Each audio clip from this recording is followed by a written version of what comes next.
agenda? Second. You're going to hear statements and echoes all night. If you notice, we are short 2 commissioners tonight. They're out of town and they apologize. I apologize too, that the fact that we don't have the full commission here tonight, but I think we can muddle through and we'll make it. So that's part of the story. Okay. Motion made and seconded to approve the agenda. All in favor, say aye. Aye. Opposed? Okay, we have an agenda. Next is approval of the minutes of the special meeting on December 9th and the regular meeting on December 9th. You have the minutes before you. Is there a motion to approve? So moved. Second. Questions, comments? I noticed when we first got the agenda, the page 8 was missing, but we have it in front of you tonight, so. Okay, all in favor of the motion say aye. Aye. Aye, opposed? Motion carried, thank you very much.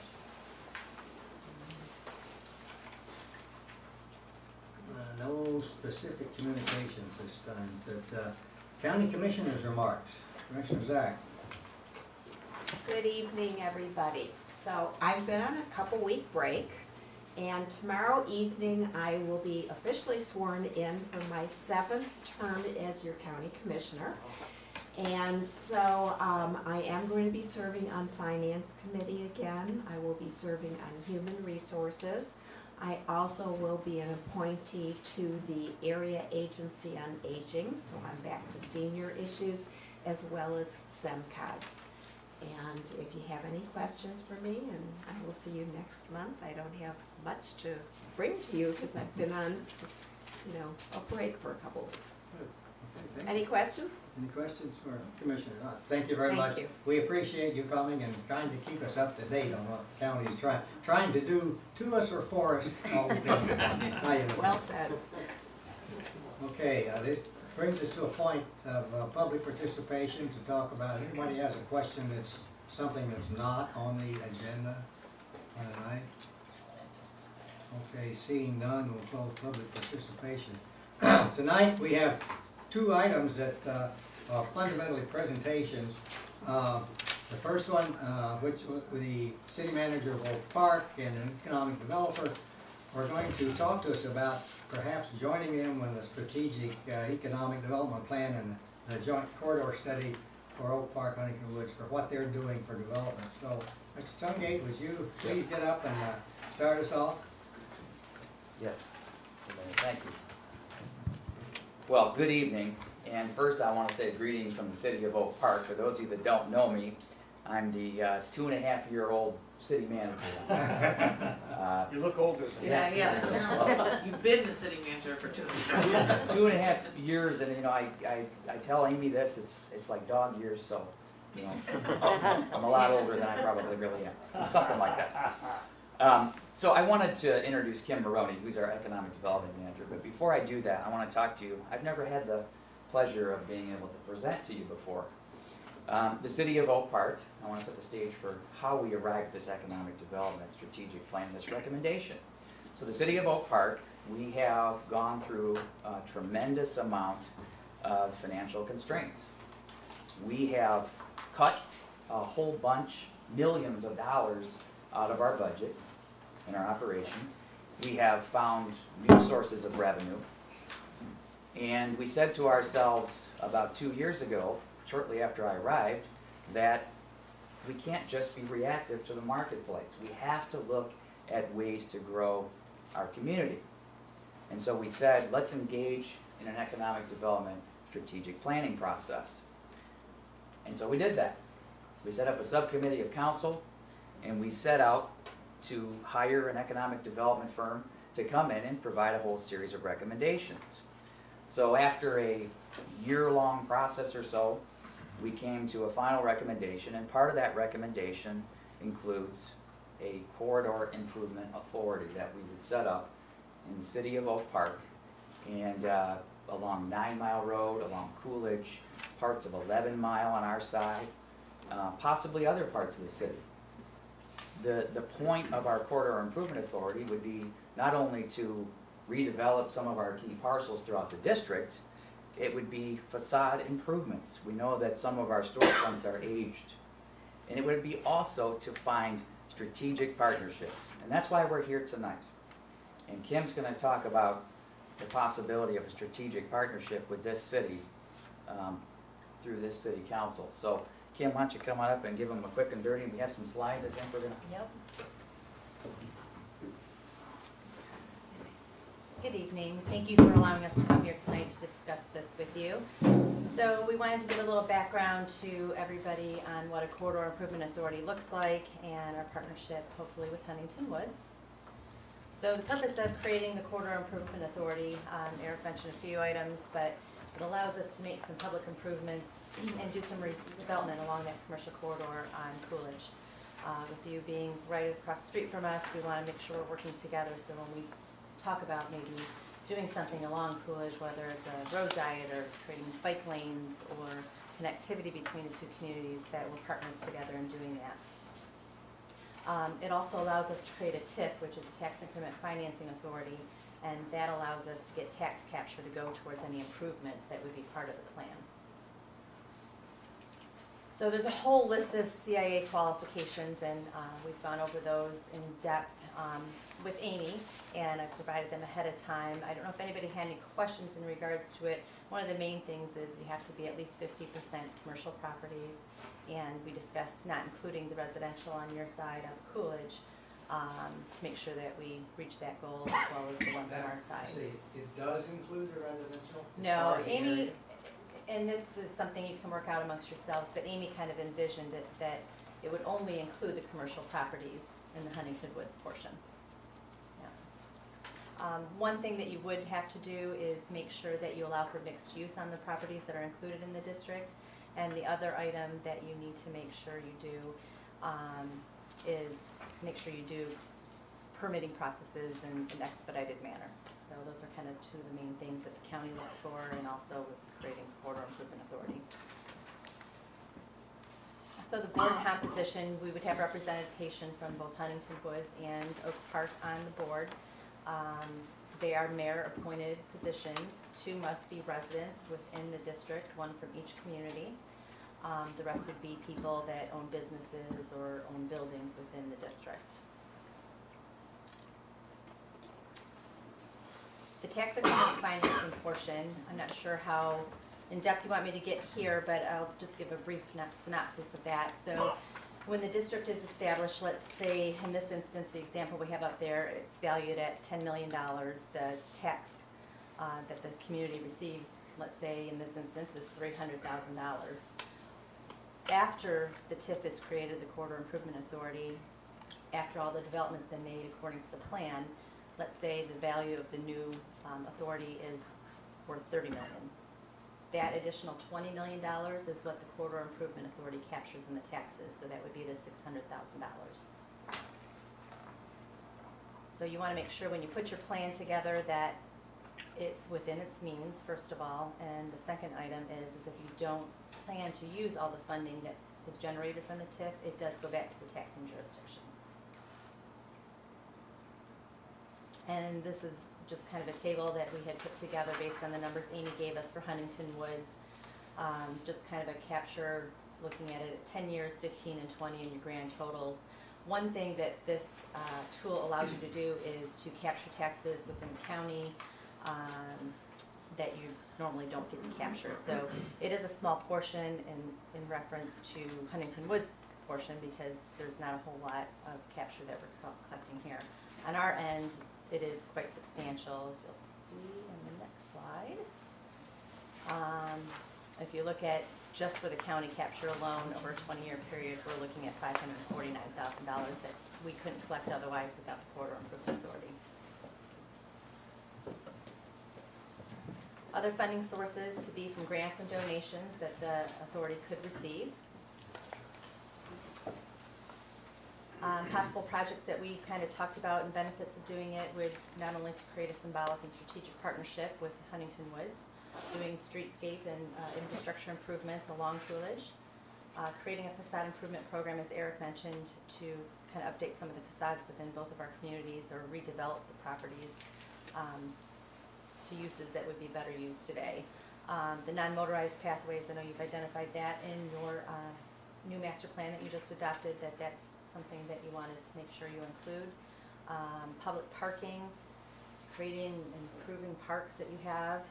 So you may want to include some of your parks, even though they're not tax generating right now, but you could use some of the funding to make improvements to the parks you have along the Coolidge corridor. Doing placemaking things, benches, bike racks, redevelopment of buildings that are currently in existence today to a higher and better use, and marketing of the district with both of our communities together, working to market and bring new businesses to our communities.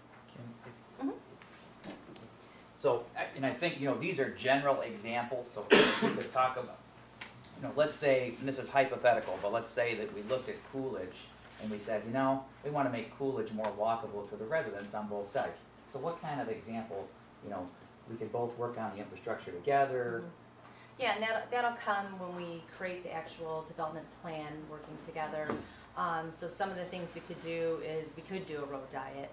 We'd have to look at the amount of cars that travel on Coolidge. We could look at doing mini roundabouts to make it easier to cross and make, actually it's safer for the intersection that we have at Lincoln, which right now is quite a busy intersection, and you see a mom with her kids in a stroller trying to cross that street, and it's near impossible. So doing those types of things are very important for both of our communities.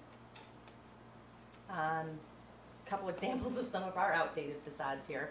They really need some help here. Maybe adding some second stories to some of these buildings to do some residential, making them multi-use.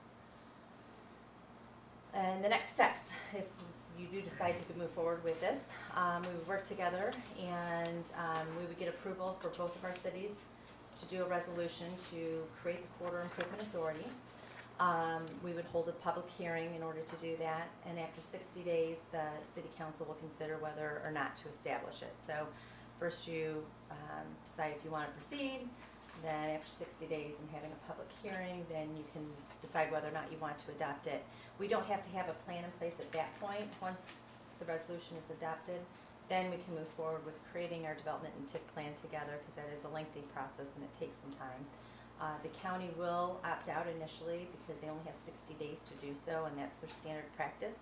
But what they do is they work with the communities and ask them to come back and work out a plan, and then they develop a contract with the communities to allow them to capture some of the TIF. I've talked to the county, and Dan Hunter was in support of the project, since neither of our communities utilizes any TIFs at this moment in time. And once we come up with a plan and can tell them how we're going to use the funds and make sure that it's advantageous to both the county and our cities, then I think that they would allow us to capture. Any questions? I assume there'll be lots of questions as time goes on, but, it's a little bit overwhelming when you first look at it and say, well, how is this gonna work? Huntington Woods doesn't have much commercial property, along Coolidge. And, when you're talking about it if you exclude residential, which makes good sense, it would be just sort of some bump outs, like at 11 Mile and Lincoln and Kent. Right. Some of the things Amy had mentioned too, in doing improvements to the infrastructure on Coolidge would be something that we would obviously have to work together anyways, and that's something we could decide upon together. But you have to look at it as a whole, that if you're redeveloping this corridor, not only us doing our portion and you doing some of your areas, it also increases the taxable value, hopefully in your residential communities, and the city sees that as well. Beneficial to both of us. Right. Mr. Mayor, if I could too, the private sector, the business market doesn't look at Coolidge and says, well, one side, it's a different jurisdiction, forget it. Quite frankly, the residents of both cities will shop and do whatever on either side, whatever's most convenient, so. And that's just Coolidge, so remember, this is much more than Coolidge. Well, when I looked at the information that you gave us, yeah, it's rather extensive, and I can see why, because you've got the need and the capability of doing something like this. For us, it's a bit of a new adventure, so I don't know what the pleasure of the commissioners are here, but I think it's worthwhile investigating further and maybe we can, over time, we can come up with questions, and I'm sure you'll have some good answers for us. Okay. Anything? Okay? Does that sound reasonable to the commissioner to, Oh, I do you have any definitely think we specific should. questions right now? No, I'm gonna look over it, but I understand what you're saying, Mayor, that but I think that I understand where you're coming from the redevelopment, that it's badly in need of being redeveloped, and when we listen to the planning commission, actually for some of our areas of entranceway on Woodward, how it's sort of that concrete jungle, we really need to soften it up. I understand what you're talking about, residential on top. I understand where you're going, because when we interviewed our different planning teams, there were some really innovative ideas, and we do have to think about working together. So I definitely think that we should continue a conversation, but I think that having all of our commissioners here and looking at it and maybe having, questions and answers are a good thing. So I'd I think I'd like to say we let's encourage our city manager and you to communicate and Dialogue. discuss and come back with us and set it at a reasonable time. Just one more thing, I just wanted to add that, you may be wondering why we didn't opt to create a downtown development authority. I agree. And the reason that we didn't do that, number one, I came up through the economic development world before I became city manager, but we all know DDAs have a very poor connotation in the marketplace, number one. Number two, we didn't want to tax our businesses and our residents 2 mills. So we opted for a tax increment financing district where we would just capture it, would be seamless to the taxpayer themselves. Now, if we do decide to move forward, and we decide to move forward jointly, then my hope would be that we would do it virtually simultaneous. So that as we get to the end of the legislative process, we're both ready to turn our keys and there we go. So that's all I would ask, and I absolutely will sit down with Amy as I do about once a week. I think it's a good idea. It's an interesting concept, and I think maybe there's something to be gained for both communities. And if it is, hey, let's give it a try. Okay, good. All right, thank you. And we have our representative from our planning, so we have our representative here from planning. Yes, Yeah, yes, so- and we've already been discussing the process. Okay, thank you very much. We appreciate it. Thank you.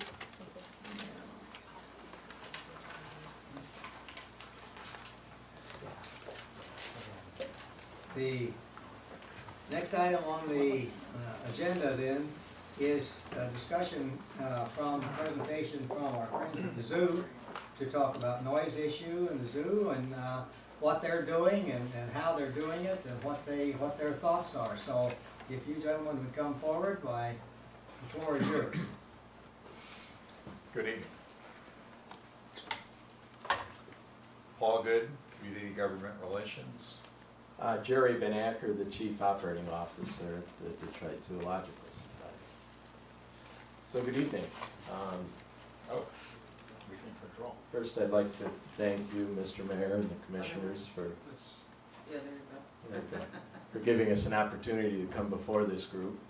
And I just wanted to really talk to you tonight about some of the issues that the neighbors have had and the things that we've done to try to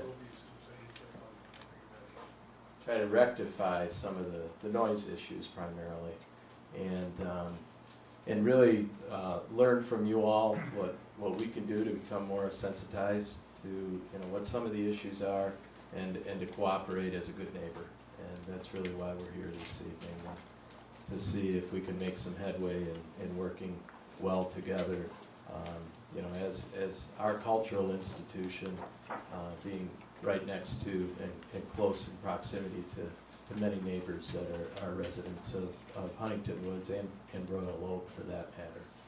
So I've got a PowerPoint that we're going to. Here we go again. We'll move. Yeah, I'm sorry, Mr. It's either Mayor. move or be blind. Yeah. So, I think what we've got on the first slide here, Paul, if you could switch. Ta-da. Okay, so kind of went through what some of the issues have been and what we've done. And what I'd like to really reinforce is that it's been several years that we've had issues, and we've done many things to try to abate those and really be a better neighbor for quite a few years. In fact, it says since 2010, but actually the first bullet there in 2008, we hired an expert, and the expert was a sound engineer that we engaged and asked him, you know, what can we do to reduce, monitor, and manage noise levels? So we had him come in and do an audit in 2008, and he made some recommendations to us that we've implemented. One of the things that we've done is restrict the maximum sound levels to comply with the city ordinance, and you know, there's been some discussion around that ordinance, but the levels that we've been using are 65 decibels. And the Royal Oak ordinance is at 75, and Huntington Woods, I guess, you know, there'll be some more discussion around that. And then I think one of the big things we've done is we changed the orientation of our showmobile stage to project the sound away from the residential areas. And Paul, if you could switch to the next slide, kind of show how we've done that. So if you see the first, there you go. That's in the main picnic grove area. And we've changed the orientation of that to face southward, so all the noise goes there. Instead of before, previously, it was to the right there where that lighter orange color is, and it was going west. And many of the sounds were bouncing off the buildings and going into the neighborhood. So that seems to have helped that tremendously.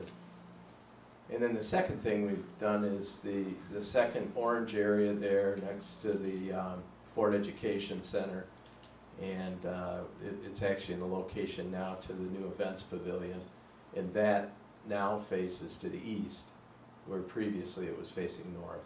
So those two changes, we've got permanent showmobile pads there, and the showmobile's always facing in those directions, so it doesn't leave anything to imagination. It's always in those areas there. The other thing that we've done, if you want to go back to the slide, Paul, removed and relocated speakers to minimize sound levels. So we've moved many speakers around. Those now are Wi-Fi and very portable. For instance, with the wild lights, I think we've got probably about a dozen speakers now, but all of those have been relocated to make sure that the sound volumes are down to that 65 decibels that I referred to earlier. And then the other big change we made is we had a kickoff area. We do about 25 walk, runs, primarily for nonprofits in the community each summer. And these would be, you know, things like breast cancer, prostate cancer, diabetes, kidney foundation. So previously, if you go to slide 4, Paul. So previously, we had that kickoff area at the front of the zoo, we called the grassy knoll. It was in the northeast corner there. And this past, well, it was about the middle of 13 when we moved those. So the past year and a half, all the kickoff events now are staged out of the events pavilion where I showed you previously where the showmobile is. So that's helped quite a bit with the early morning runs and the groups making announcements and such. Back to the first slide here, Bill. So with Dinosauria, we last had Dinosauria in 2011. It is coming back this year, 2015. And what we did is we edited the soundtracks for the dinosaurs and actually removed the low bass notes that are the loud sounds out of that. And we've hired an excavator and another sound expert to take a look at how we can either add hedges or barriers, berms that would help to eliminate the sound from the neighborhood there. So, in fact, we've got a meeting Friday on that, looking at where the different dinosaurs would be located, what we could do to berm it, perhaps cedar hedge, we're looking at that, and we're trying to create the best natural barrier there We have a slide. to do that. You want to show that slide? Yeah. There. So there's the area where Dinosauria is, and then the red would be where we're looking to either berm or put a hedge in there to eliminate some of those noises.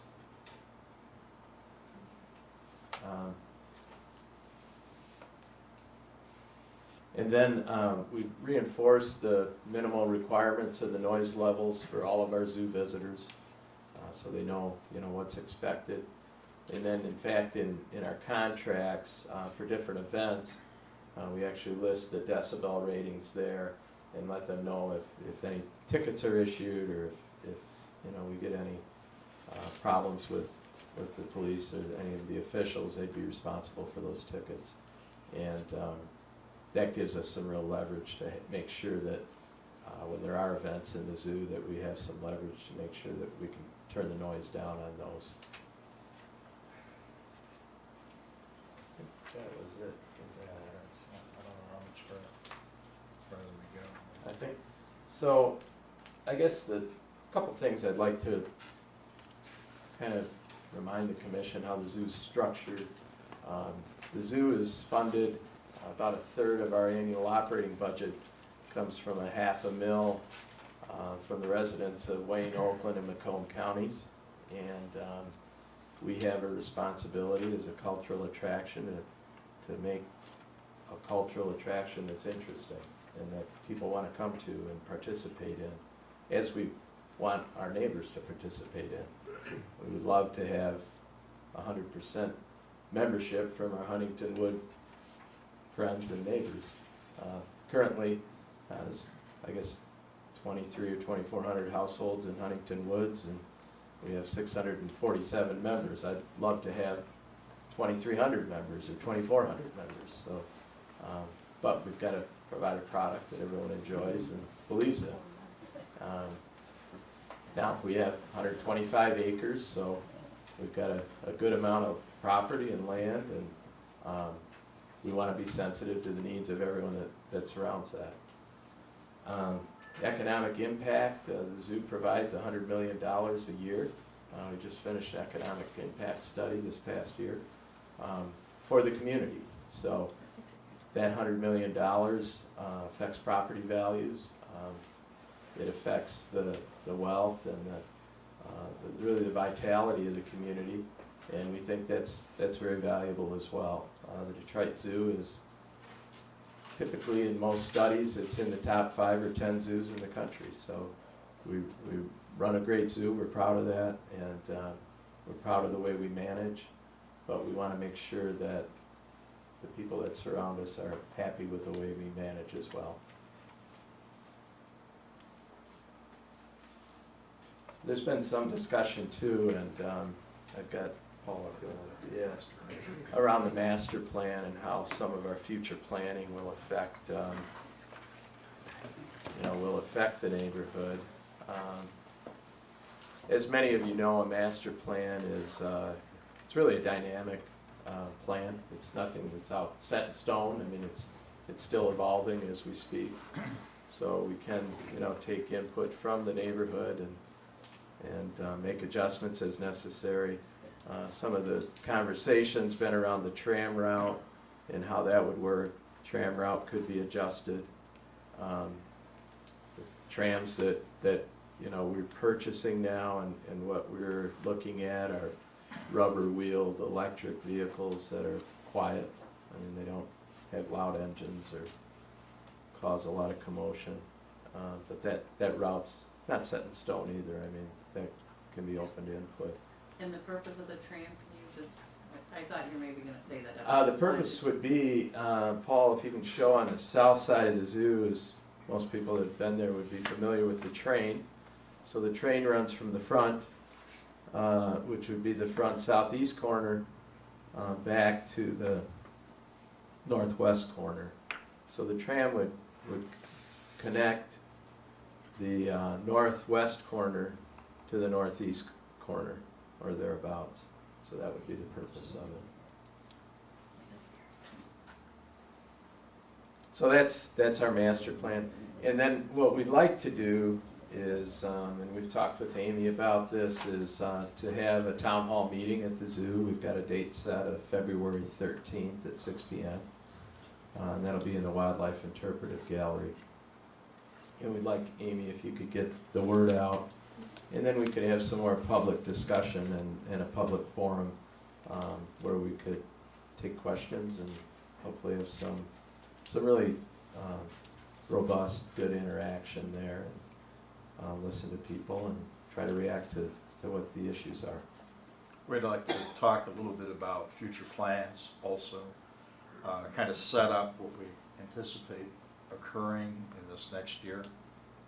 Yeah, we've got our calendar of events, and some people have said, hey, if you let us know what nights you're going to have night events, and we'll go downtown for dinner, or we'll go out and see a movie or whatever. And so we'll have that available so people can take a look at that too and plan accordingly. Did you wanna talk about the? Oh, yeah. Yeah. I'm sorry. I set that up. Yeah, yeah. Paul, maybe you could talk about the walkability design charrette, Oh, how that, yeah. just briefly, if you would like. I know Huntington Woods was represented as one of the interested parties in this planning charrette. It was organized by the Woodward Avenue Action Association, funded by, I don't know who, Ron, but it was a 4-day activity that went, I think, I've lost track of time, if it was late November, early December. Brought in Bob Gibb from Birmingham, a local landscape architect and planner. And the whole idea was to look at ways of softening the intersection between Woodward Avenue and I-696. Pleasant Ridge has a strong interest in breaking across 696, as well as east and west, south of 696, across Woodward. And we currently are using the DDA property at the northeast corner of Woodward and 696 as an overflow parking area. That's the vacant lot in front of the apartments that Royal Oak is now taking some vigorous proposals and development for. But we've watched over the years as people kind of stumble and bumble their way across Woodward Avenue. So what came out of the discussion, and Pleasant Ridge, Royal Oak, Huntington Woods, Oakland County, MDOT, MISHDA, the zoo, and I'm probably leaving somebody out, we're all part of this, and we all had kind of our own hour or so with the consultants, independent of all the other actors. And a list of about 80-some items were identified. Many of them pretty small, and some of them rather rigorous. And we're waiting for Mr. Gibb to make that final report available. It should be coming up in the next week or two. But one of the items that repeatedly was pointed out to us was the limited access from Huntington Woods residents to Woodward Avenue. And it's almost urban legend about the access point to the zoo at that corner that's historically it's in the round red circle up there. So we're building in that, we're moving dirt and stuff at that point anyways, working on the penguin area. That was, and Jerry can tell you more than I can about that. And the idea of doing something more permanent as an access point as from us as we are working to finalize what looks like a parking area there in the future is something that's very real, and I'll drop it and throw it to you now. Yeah, the penguin exhibit currently, our target date for completion is about a year from now, roughly. And when that's completed, the dirt that's in that spot now will be used to backfill the exhibit, and we'll be putting a parking lot in there. And our plan is with that parking lot project to move the north fence back south, which would probably 15 feet or so, and that would allow to put a sidewalk in there. So there'd be access from Huntington Road, where it dead ends on the eastern edge there, and then it would go actually across the zoo property. Instead of now, there's like a dirt pathway, which would be kind of to the south of Myron Poe's parking lot there. So that, and for some of the people may remember that when the zoo was free, there was actually an entrance there, and there's still a post that is where the original gate was. So, Those are the good old days. A lot of time Yeah. walk there, yeah. yeah. So that concludes our presentation, Yeah. and be open for questions. Now, stay again when the public hearing is going to be. February 13th at 6 p.m. It'll be the day before Valentine's Day. We're red. Well, I'd certainly like to thank both of you for coming and telling us a bit about that, how you have, you've been reacting to our concerns for quite a while. And you're doing more and looking more, and I hope that when all settles down, after all is done, there will be a spot to where we can look at each other and smile and say, hey, hi neighbor, how are you? That's what we want. And everything you can do. We recognize that it's not going to be quiet as a graveyard, but it's not going to be noisy as an amusement park. But it's you've got a spot to do it. The neighbors around are, they're sensitive to the noises, and I think you're looking at what you can do to minimize that intrusion into the community. Because as you say, proximity. I mean, we're right on top of each other, right? Yes. So, and how many people can say they live right next door to a world-class zoo? Not too many, That's right. Well, we thank you very much for your Thank you, Mr. presentation, Mayor. and I would invite See you on the any of the folks here that are here to avail yourself to the town hall meeting at the zoo when it's going to be, and voice your opinions, get your questions answered. I think they're wanting. I get the impression. My reaction is the zoo wants to be a good neighbor, and they're going to work really hard to do that. So, and perhaps we can help. That's right. And we started the dialogue by, you contacted every one of the commissioners, I think the mayor included, on meeting on our schedules, each one of us, so we could bring our questions and concerns and from that town hall meeting. So I appreciate the willingness to work around our schedules and let us meet our neighbors' concerns and open up communication. I think it's a really good beginning to have everyone involved. Thank you. Excited. Thank you very much.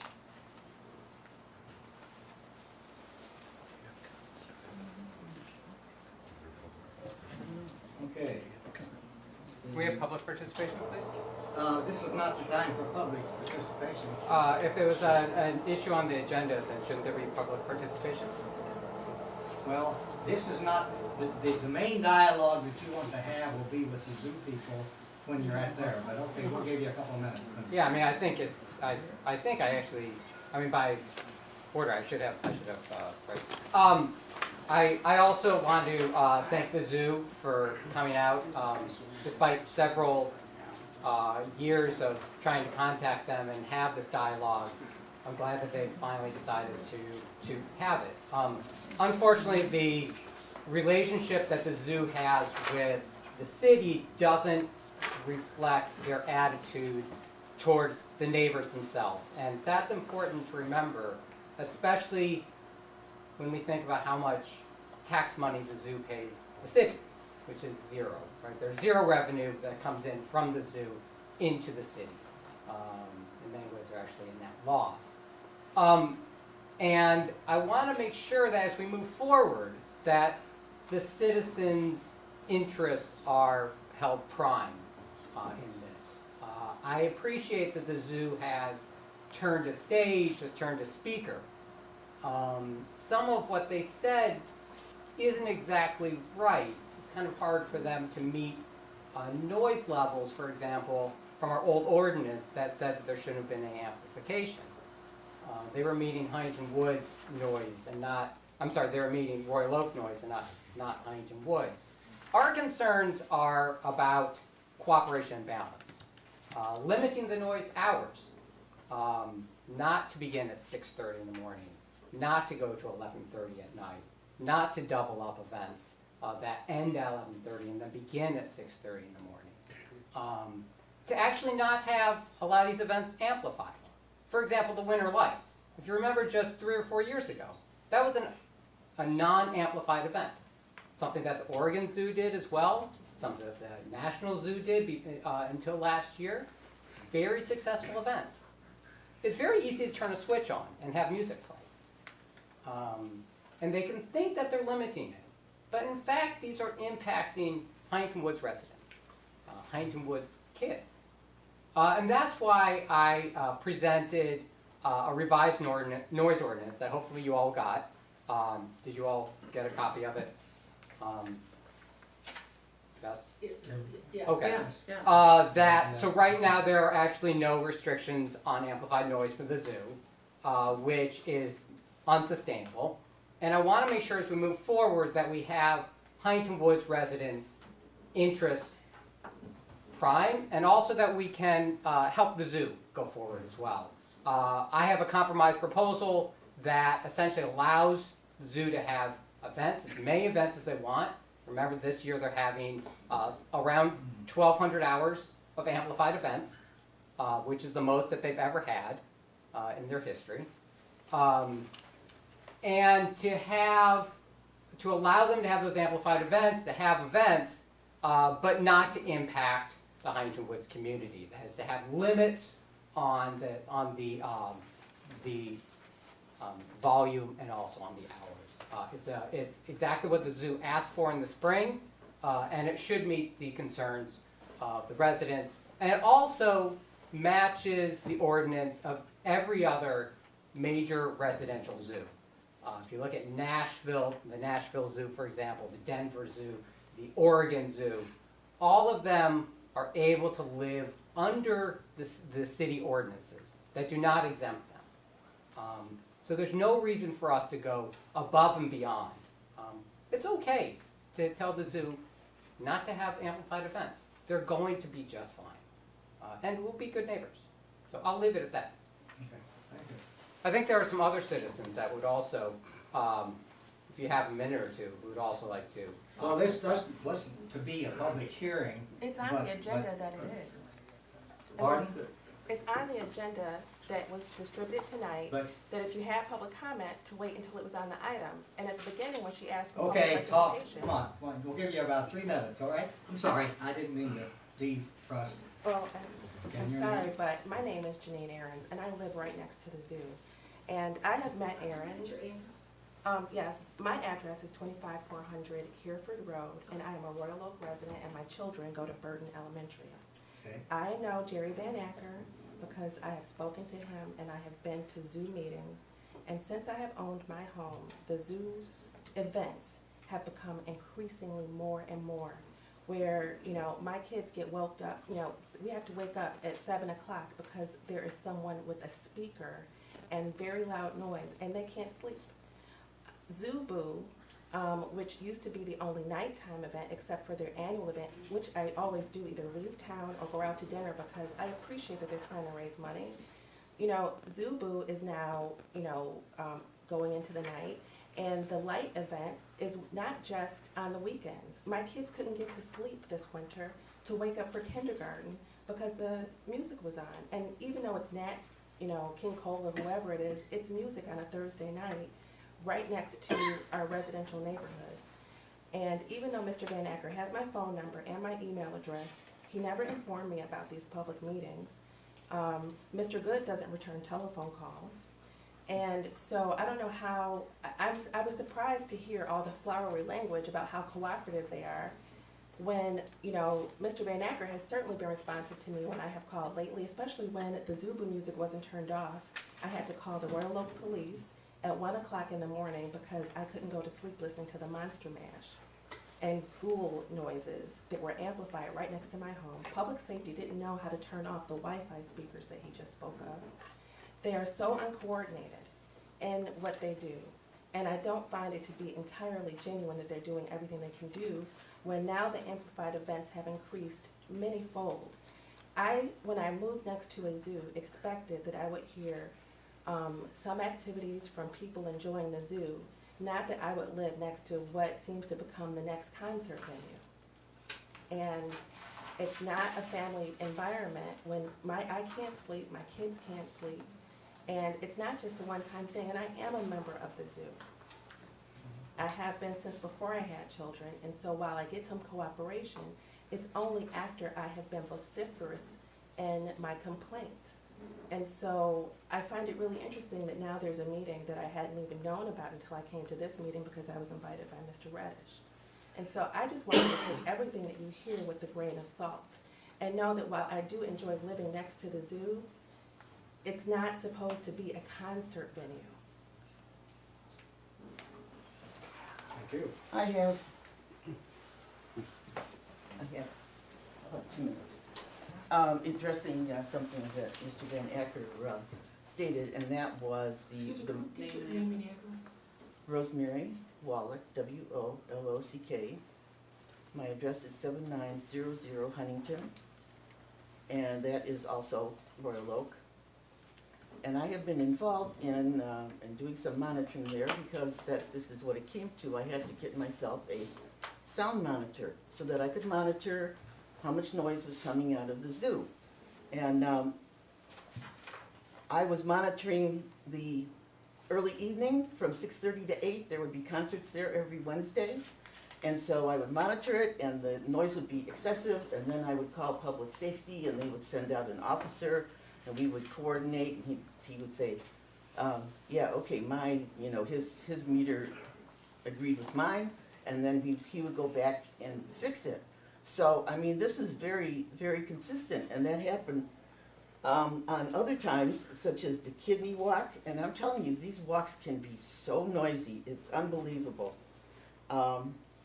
The kidney walk was 80.2 decibels and 81.2 decibels, which is clearly excessive. I also monitored the zoo, sunset at the zoo, and what was really odd was that the noise level went up as the night became later, when in fact, at least by the Royal Oak Ordinance, the sound level is supposed to go down at 10 o'clock. It didn't go down at 10 o'clock, it went up at 10 o'clock. So, I don't know why I was having so much difficulty coordinating with the public safety people. Perhaps, well, I don't know, I can't even speculate really, so I won't do that. But I just wanted to bring those items to your attention because they're important. Thank you.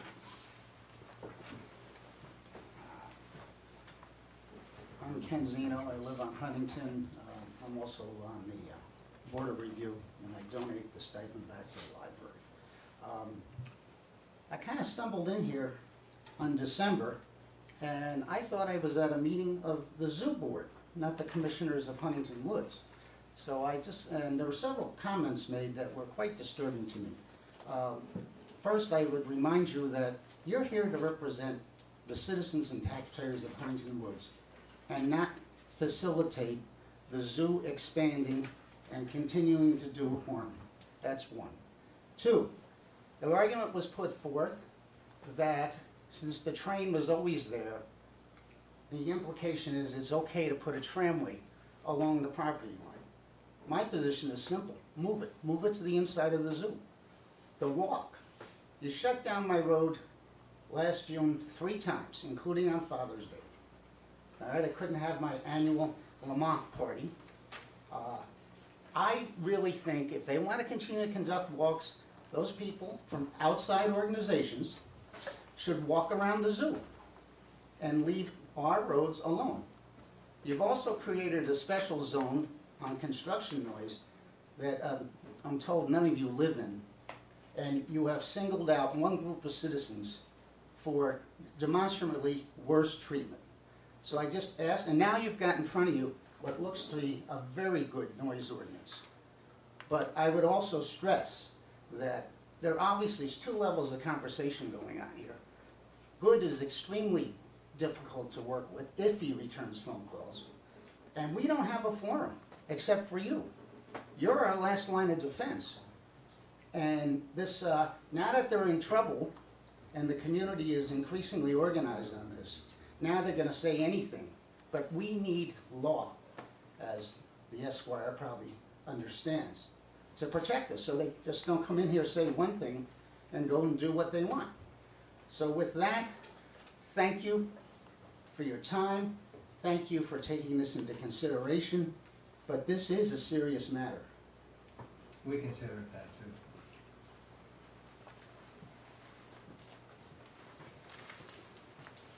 Hugh Victor, 25467 Wareham. So I was just making some quick little notes, and I noticed that one is the amplified noise, the number of hours from 2008 to 2014 increased 810%. From 2008 to 215 increased 3,240%. To me, that's obnoxious already. At some point, you should say no. I mean, I think it's easy. It's always easy to say yes, but easy doesn't necessarily make it right. And just the difference between 2014 and 2015 is 400%. Okay, so you go to the website and it says they've got private events. They've got weddings, birthdays, corporate events. Those are often held inside at the Butterfly Museum.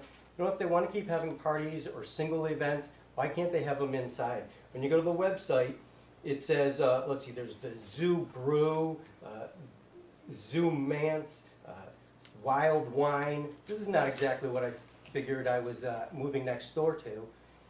If I wanted that, I could have moved to Pine Knob. This is not what people expected moving into Huntington Woods. I also found it interesting that the decibel level is limited to 65 because I put a decibel meter app on my phone, and during this conversation, it went up to 82. I can tell you if it's at 65, then it's at 65 in our house on the days they're having amplified noise. What else? Let's see. I know it was mentioned how the zoo's funded. I don't really care. I'm glad it's funded. I'm a fan of the zoo. But it's irrelevant in tonight's conversation. And there was impact. They said that the zoo has a $100 million impact for the community. How much of that does Huntington Woods see? I got to be honest, I could go on, but I think Mr. Reddish did a pretty good job. So thank you. Thank you.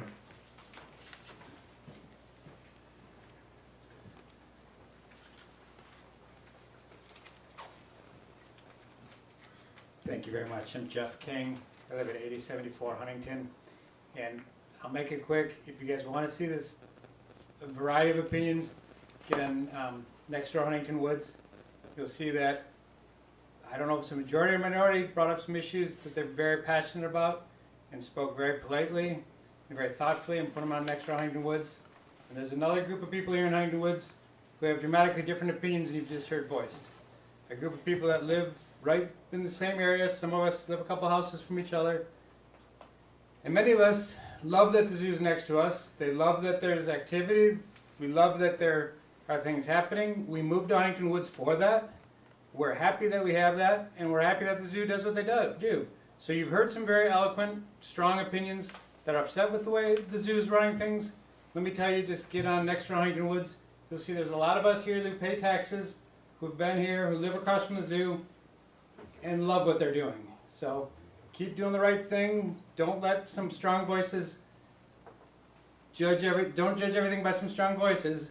Just know that some of us chose to be in Huntington Woods. Rather than, I wrote in my thing, we love that folks are polite and they're thoughtful. We also love that we're next to the zoo with everything that it brings because we don't want to live in Shelby Township. So thanks for doing what you do. Thank you. Okay, I think we've had a pretty good cross-section of comments, and I would suggest again, as the zoo is having their meetings, you're welcome. You should go and voice your opinions there also. But it's your vote we need. A new vote? No, it's your vote that we need. You're the Okay. one setting the ordinance. Well, as far as the ordinance is Right. concerned, yes, okay, all right. I understand what you're saying. Okay, I think that, I just wanna say, and address, thank you for everybody coming. The comment that we don't need to have negative comments, we can keep this positive, we can keep this really courteous and to be beneficial to everybody and come to a consensus that would work for both sides. We are not the zoo board. I take offense to that comment. I don't know what was said at the last meeting, but I know what I did. And I took time out as soon as I got home from the holiday, as soon as I could meet with the zoo. We went and addressed them, we notified them, they responded to us. We did it as soon as we can. You come to me with a problem, we try to solve the problem and make it. We are for our residents. So I am here for the resident. I take, this is my 20th year. I volunteer. This is a no-pay job. I only have the interest of the city. But I will tell you, I moved in here when that zoo had monkeys on bicycles and it was a rat hole. It really was a disgrace. And I'm sorry, they have made wonderful improvements. Sometimes can we over-improve? Absolutely. There has to be some time when we come to consensus. But if residents don't come to us, we don't know that there's an issue. And we certainly like to solve this on a really congenial and I think intelligent basis where we both can remain friends, and I don't really do the next door neighbor thing. I want you to come to us. That's why we make ourselves available. Let us know your concerns. And they have now a nice forum, February 13th, so I expect everybody who's here, including to be there and to keep a dialogue, start a dialogue, and see what the response is. And I think that we'd be surprised how we get together and we make solutions to some major issues. And I think that the last gentleman that spoke was correct. Some people, it doesn't bother me. Noise isn't, some people are different when it comes to noise and how they perceive noises and how it has an impact on their daily life. So let's keep everything in mind. We take your concerns, and we are here for the residents of Huntington Woods, in all the residents, not the residents on this issue, but we listen to everybody because the zoo is very important to Huntington Woods, just as Rackham was important to Huntington Woods. So for us to say it doesn't matter that we represent everybody, but if you think that the zoo survival and that is something with Huntington Zoo, it makes our community very attractive to residents that come into the zoo, and forever memories. And having when we met this last time, there actually was 4 planners, and actually planners from all over the world, including an amazing planner that did under the Brooklyn Bridge. So we are bringing new and really creative ideas. Things will change, but we want to make sure that our area, this Detroit metro area, it really brings new and innovative ideas that I never even thought until I saw the planning that came together with 4 geniuses that have represented all over this globe that came together for this meeting that we were invited to. So about the zoo and the backup, because no one has mentioned that kind of backup and exhaust, and people brought all these issues to the table. So it isn't the first time it's been talked about, and it was, I think, on when was that? Because I think Amy, you went to, because the mayor and I went and we met each other at night, and it was really, we came out of there with some of these concerns that we brought from the residents and ideas on how to make this area keep its beauty and some of the noise issues and to make sure it progresses and with keeping it. So thank you everybody for bringing your comments, but let's make sure that we keep everything civil. Can I just do a follow-up? I mean, I really appreciate, Mr. White, what you said. I agree that civility is paramount here, and respect on the zoo, the citizens, and the commissioner's part is the most important thing. Just a question of clarification. Is the commission going to move forward with revising the noise ordinance then? I think we are, yes. Okay. Exactly what form it What takes, form. where it's gonna change from the initial thing, it may some, I don't know, but They are, yes. we're all in agreement that there needs to be some changes to our ordinance on the noise issue. And we're not gonna just adopt a zoning change, an ordinance change Out of the blue. out of the blue. We are gonna do our research. We are gonna attend the town hall meeting, hear what the zoo has to say, hear what residents have to say. I'm sure before we're done, we're gonna send it to our planning commission and get their input. It takes a while for city government to make decisions like this sometimes, but Because you wanna be. we do wanna make changes. We understand that has to be done. Okay, thank you all. The next item is the 11 Mile Road stop. Anything you wanna Yeah. help us with that, please? What you have in your agenda packet is a report from Carla and Wortman, our new city planners, with different possible redevelopment possibilities for the old Sam's Market. They were able to eliminate, or recommend eliminating some possible uses such as residential, and are looking more towards small grocery or food establishments would fit in that location. So at this point, I'm looking for direction from the commission as to whether or not you want us to pursue different options for selling the property or leasing the property, because they each come with pros and cons. And then what type of establishments you would like us to reach out to for possible use of the property. And we do have a stack of proposals that have come in for both inside and outside the community of different uses. So if you were interested, we could perhaps start with those uses to see whether or not they come up with a viable business plan and meet our financial objectives. And that would be a good place to start to see what we could get in as a use for that building.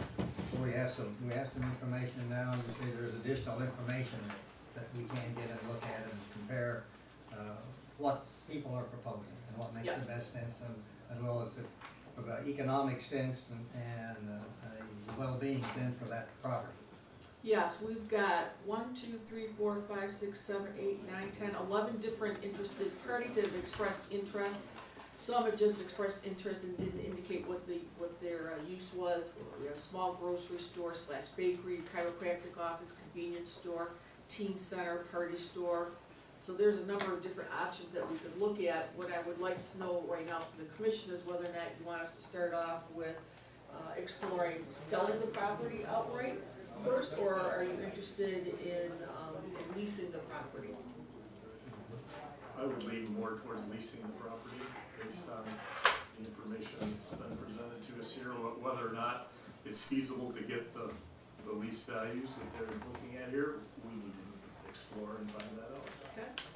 And I think that I go right along with Commissioner Paul in leasing, and I think that I don't know how we want to maybe think about approaching this, maybe with a representative from planning, our planners, Hank, and we have our commission liaison, if that's, and having like a group together and maybe review those proposals and come back to us with, I guess I'm asking is how do we want to work this to where we move forward and we look at and make some decisions, because, we want to make, we don't want to make a hasty decision, but we want to make a decision with the property that's sitting there now that, let's face it, the light's on, it looks, people are asking, and I think that we have enough interest in the lease project, or look at both options and then present them and make a good, maybe a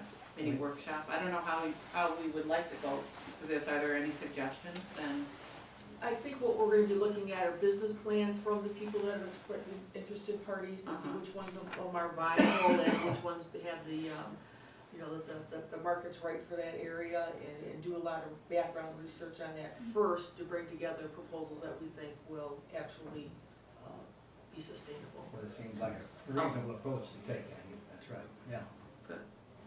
And I would be looking to Ben to help me prepare the specifications to make sure that these businesses are gonna be viable. Well, good evening. I appreciate the opportunity to speak in front of you tonight. First off, this is my first meeting in front of the commission, and so I appreciate the opportunity. The first meeting I was at, the only meeting I was at before this was the flood meeting, as I call it. So I feel like I kind of got washed out with that whole sea of people here, so it's good to finally be in front of you. I do want to thank Amy and Hank for their input on the memo. They were invaluable in terms of the information that they provided to our firm. When Amy gave us the charge to go ahead and start looking at reuse opportunities, I wanted to make sure that we got a sense of what the market realities of this property were. So the first thing we did was go out and interview, I believe it was 7 real estate professionals, just to get a sense of what some market some realities about this property.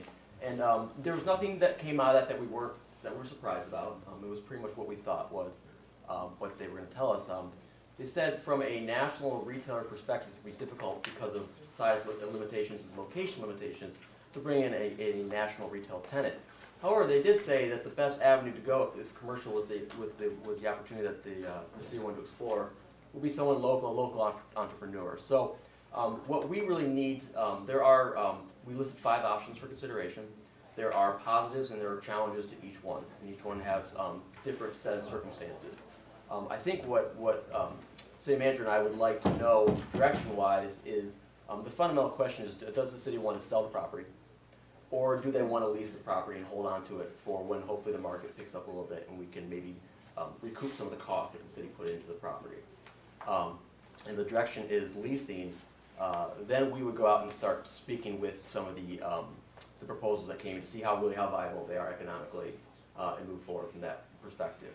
I'm a simple planner.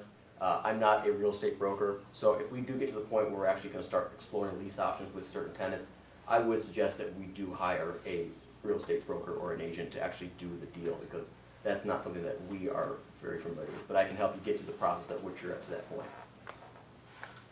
Okay. How does that sound to you? That sounds good. Are you comfortable with leasing? Well, I say I would still like to know a little bit more. Some of the information you're talking about, the relative cost, etc. I mean, sure, if you sell it, get rid of it, and it's done, then that takes it off our hands. But on the other hand, over years, maybe a lease with a good operation could return to us pretty good return. The fundamental question is, does the city want to become a landlord? And do you want to have to go out and market the property? You serve as a landlord, you have to find tenants, etc.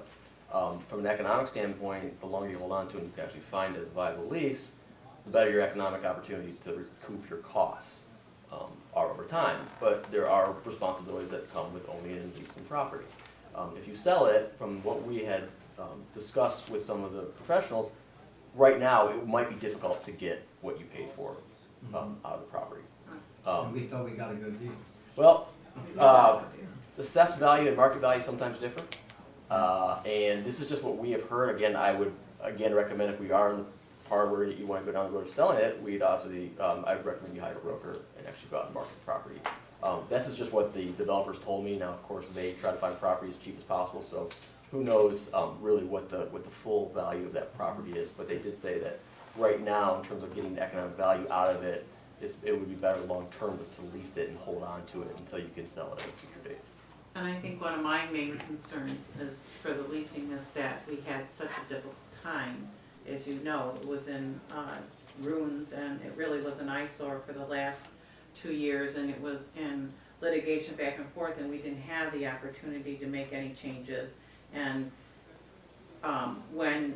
even when Ben came in, we talked about different options of looking at facades. One of the facades was entryway to what they call the concrete jungle and how they can soften that and have resident. There are so many innovative and ideas in planning that for a city that's already, that we think that we have nowhere to go, we have many options. And I think our 11 Mile Road has been talked to and envisioning in future master plans of what could we do on 11 Mile Road that is attached to parkland.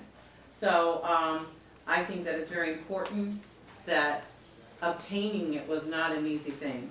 But I think that we should really go ahead, and I think some of these proposals are very interesting, and we should look to lease, and I would not like to give it up right away since we had such a problem with ownership, and there were certain things that we could not do.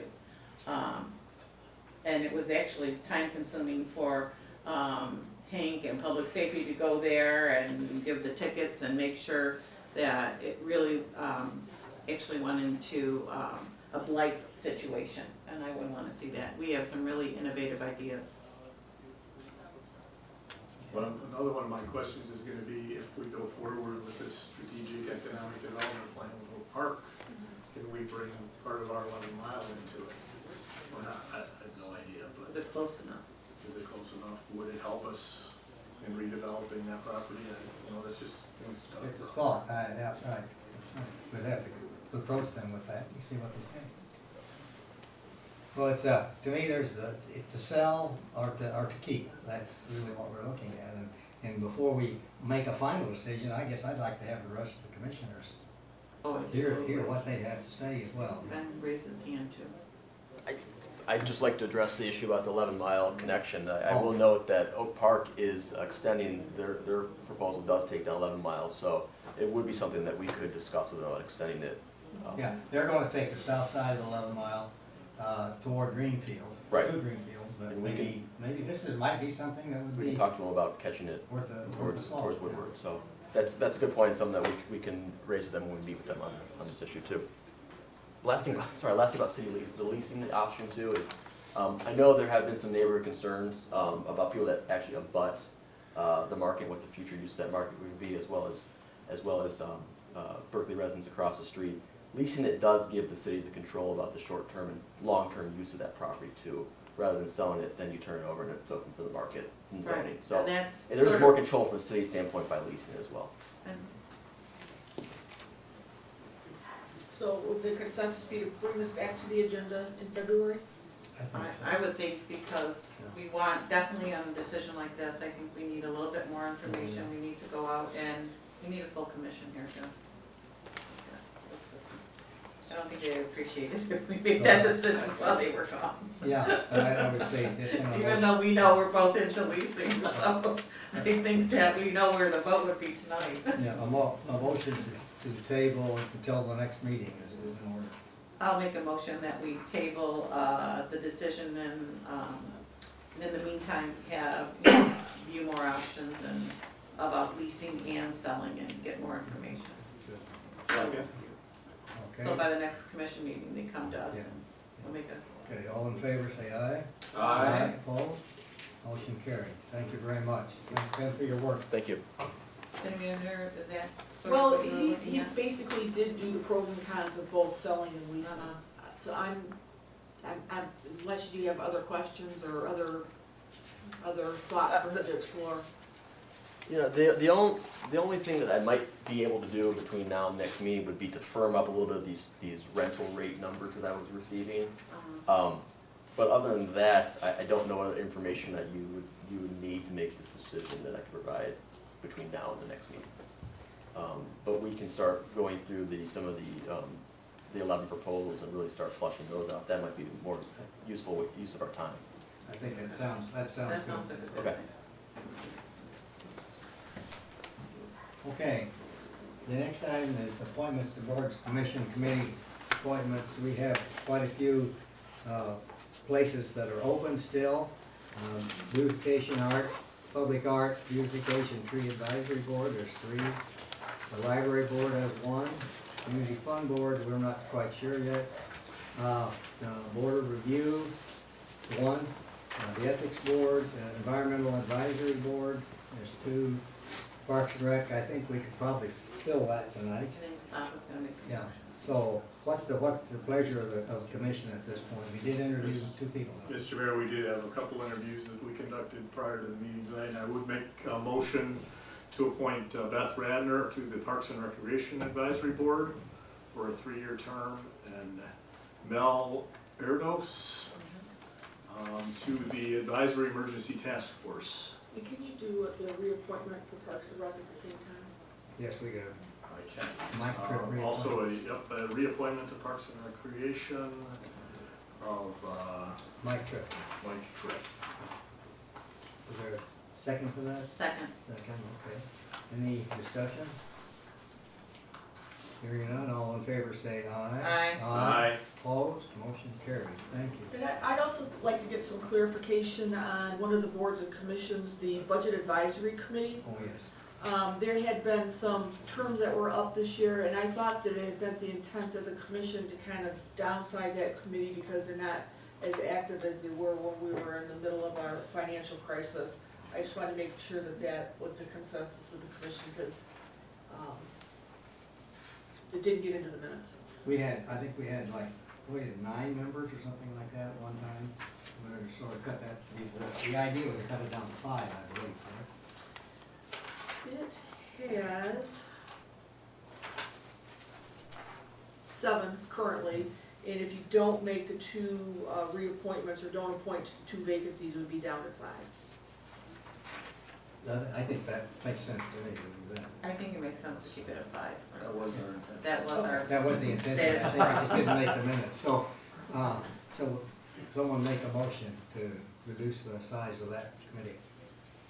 Mr. Mayor, I'll make a motion to reduce the size of the Budget Advisory Committee from 7 people to 5.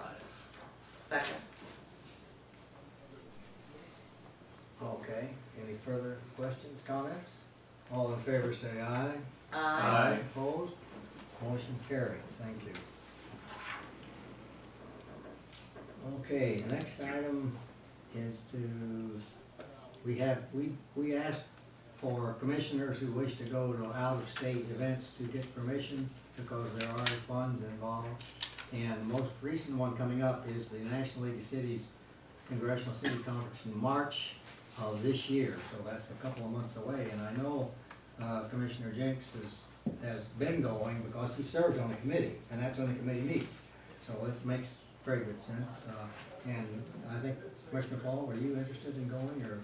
I was, however, I may have a conflict, I won't know for sure for a couple of weeks, but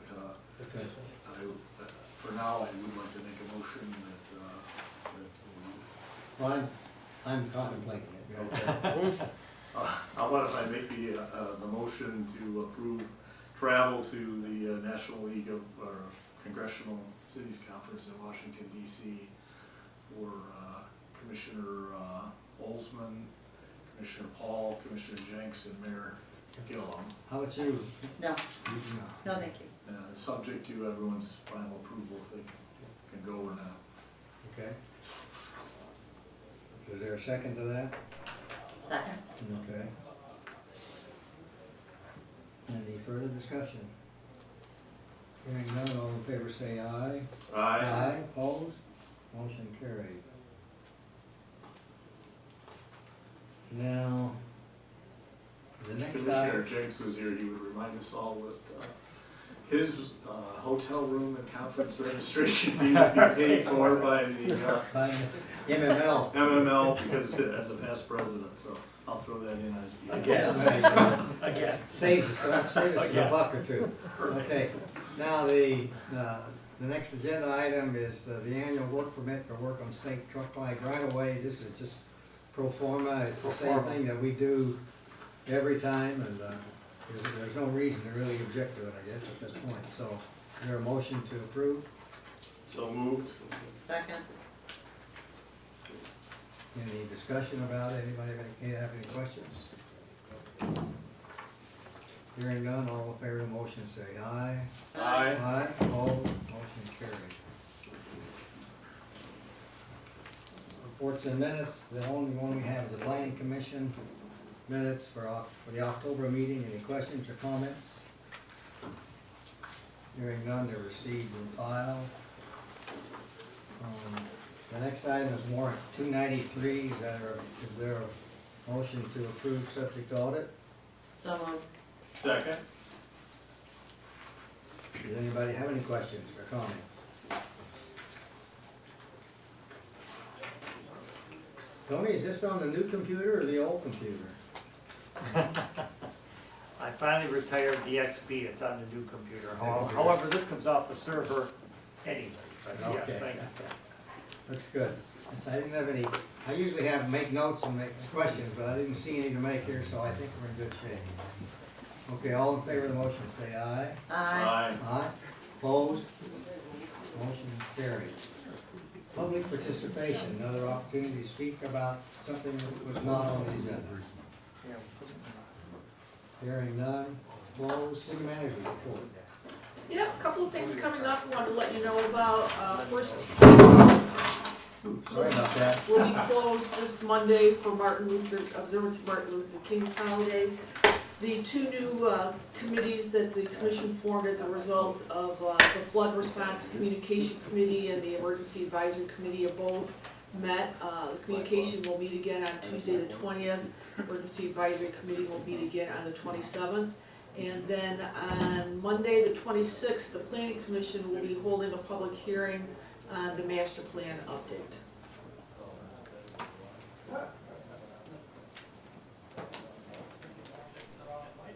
Okay, anybody have any questions for the city manager? Okay, hearing none, thank you very much. You go to the commissioner's remarks, we'll start with Mayor Pro Tem White. Thank you. First thing I want to do is mention a very special person to the City of Huntington Woods celebrated a very special birthday, and that is our mayor, Ron Dillon. And we are so glad that we have had the opportunity to have him for our mayor, and it was a very special.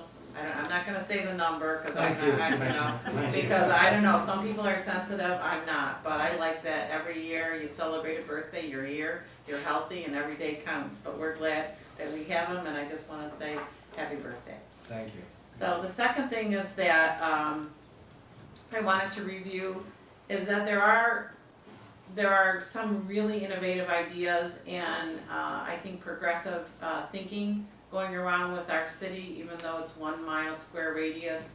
We want to keep, and I'm very much into historic preservation and to progressive and change in a way that keeps our city viable. And it keeps it such a lovely place to live and a wonderful place to live. And I think that being part of boards and commissions is very important. And I would like you to look in, if you've got the time. We have residents that are retired, they're coming back. I think about at 35, I started the gig, and where I was in that time with my kids to where I am now.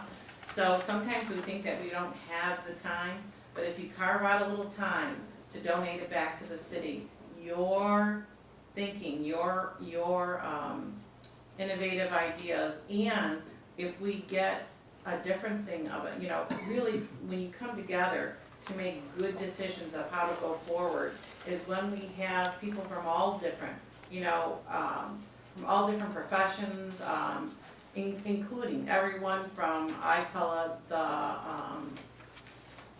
we need everybody with all different, we don't just need people who are, just like on the planning commission, we don't want all architects on our planning commission because we have a good breadth of knowledge to what design is, and everybody brings a different aspect of their view to make a good decision and a good outcome.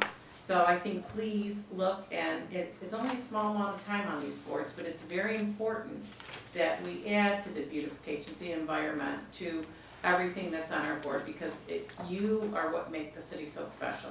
It isn't the brick and mortar, it's the people that live in our city that make it special. So we need to have your participation, so please pull up those vacancies, and it's been lovely meeting you all in the interview because we get to know you on a one-on-one level. Other than that, try to keep warm. Tonight's supposedly the coldest night, so let's see if we could all keep toasty. Thank you. Okay, thank you very much. Paul. Thank you, Mr. Mayor. Look for your 2015 Huntington Woods City Calendar to be delivered to your home by the Men's Club by this weekend. Hopefully we'll get all the routes done. And there's 2 flyers that are in the calendar. One is for the Berkeley Educational Foundation Off to the Races event, which I believe the date is January 24th. So look for information on that, as well as a gift form for the Huntington Woods Men's Club auction. We always need your help with gifts for the auction. So if you have anything that you can help us with there, or advertising in the catalog, There's numbers to contact, and remember, the date's already marked in your calendar, but if you use an electronic calendar or another calendar, mark March 28th for the men's club election. Registration will be available and open at the rec center on February 2nd. It has sold out for the last couple of years, so get in early. That's it. Thank you. I think I agree with a lot of the comments that both of you have made. I think the idea of serving on boards and commissions is a very important thing. And if you sit in some of these meetings and you listen and you see what we say and do, I think that you understand that it's the people of the community that we're really trying to do our best for. Because we're part of the community too, just like you. We live here. And you could all make it better by working and giving a little bit of time, as most of us do. But other than that, I'm glad we all survived the holiday. I hope that our commissioners are enjoying themselves wherever they are. I hope it's an enjoyable thing, not a gruesome thing. But at any rate, I would say the meeting is closed.